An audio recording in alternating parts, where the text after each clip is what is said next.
ყველაფერს გადააჭარბა და ყველანაირ მოლოდის გადააჭარბა პრეზიდენტის გუშინდელმა განცხადებამ, გუშინდელმა ინტერვიუმ, იმასთან დაკავშირებით, რომ თურმე იმ შემთხვევაში თუ ქართველი ერი მხარს დაუჭერს და ხმას მიცემს ქრისტიან-დემოკრატების კანდიდატს გია ჭანტურიას, თურმე საქართველოში გაზი და ელექტროენერგია აღარ გვექნება. უბრალოდ ასეთი მიდგომა პრეზიდენტის მხრიდან, ერთი რომ არასერიოზულია, მეორე რომ ანეკდოტურ მდგომარეობაში აყენებს მას თვითონ და ელემენტარულად არეკადრება თუნდაც ის რომ პრეზიდენტმა ვერა და ვერ მოახერხა რომ ერთხელ და სამუდამოდ შეძლოს და იყოს მთელი ქვეყნის პრეზიდენტი და არა მხოლოდ ნაციონალური მოძრაობის და მისი აქტივისტების. ძალიან ლირიული დილა გაუთენდა დღეს თბილის, როდესაც ბატონი გიგი იხილეს ჯერ პურის საცხობში, მერე ფანჯრების მწვენდავად.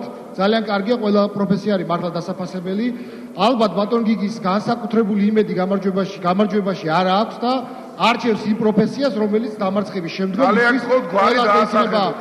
ისაღები და ესეთ ძალიან კარგია, იმიტომ რომ დამარცხების შემდეგ ამ პროფესიაში, რომელსაც ის აირჩევს, ბევრი ექნება მართლა გასაკეთებელი წაგების შემდგომ.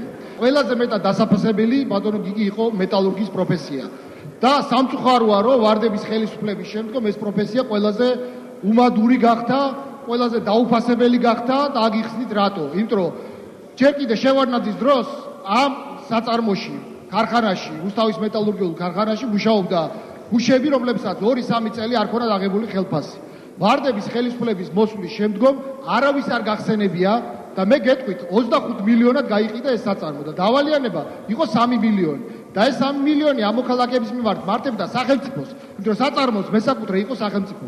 და არავის აღარ გახსენებია 55 მილიონიდან 3 მილიონი დაეფარა ამ ადამიანების დავალიანება. როდესაც წინასაარჩევნოდ გარკვეულწილად დაპირებას ახორციელებთ, იქნებ მოსახლეობას აუხსნათ, რომ აქ გულისხმობთ იმას, რომ რაღაც თანხა უნდა მოაკლდეს ან პენსიას, ან ჯანდაცვის სხვა რომელიმე პროგრამას, რომელიღაც მიმართულებას და სწორედ აქედან გავაკეთებთ სუბსიდირებას და იქნება, ასე ვთქვათ, უფრო დაბალი ტარიფი, ვიდრე არსებობს დღეს.